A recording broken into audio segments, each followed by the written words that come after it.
String, MPPT, gruppa, inverter. Bular bir-biri bilan qanday bog'liq? Bir-biri bilan shunday bog'liqki, bular inverter va inverterda string, gruppa, MPPT degan narsalar bo'ladi. Bu nima uchun kerak? Siz sifatli quyosh panel olishingiz mumkin, sifatli inverter olishingiz mumkin, lekin siz quyosh panellarining hisobini noto'g'ri oladigan bo'lsangiz, u holatda inverteringiz yo past kuchlanish bilan ishlaydi yoki bo'lmasa yonib ketadi. Shuning uchun keling string nima, MPPT nima bilib olamiz. Demak, bizda Sangro inverteri ko'radigan bo'lsak, mana bizda turibdi minus, plus, minus.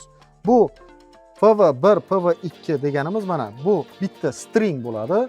Bitta minus, bitta plus, ikkalasi bitta string. Xalq tilida gruppa deb aytiladi. Bu gruppaga panellarni ketma-ket ulaniladi va qachon qanday ulash kerak? Bu inverterdagi belgilangan kuchlanish diapazonidan kelib chiqib ulanadi.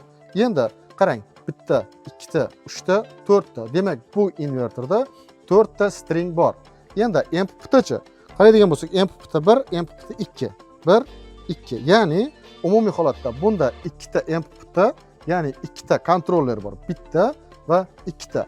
Va ular o'zaro parallel ulangan bo'ladi. Ya'ni stringlar o'zaro bir-biriga parallel ulanadi va MPPTlar ham bir-biriga o'zaro parallel ulanadi. Va bu inverterni siz ilova orqali monitoring qilgan paytingizda alohida PV1, PV2, PV3, PV4 bo'lib chiqib turadi.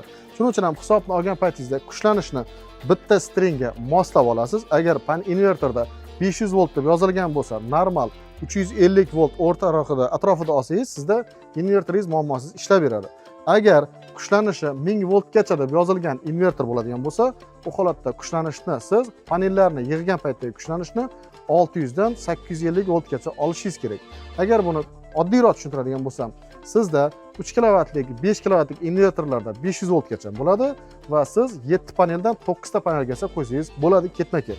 Agar sizda undan katta quvvatdagi inverterlar joylanadigan bo'lsa, u holatdagi siz qo'yadigan panellaringiz 12 tadan 17 tagacha bo'lishi normal hisoblanadi. Yana xuddi shunday foydali ma'lumotlar uchun albatta kanalimizga a'zo bo'lib qo'ying va yana bitta, sizda qanday turdagi inverterlar foydalanasiz va inverterlar bo'yicha qanday savollaringiz bor?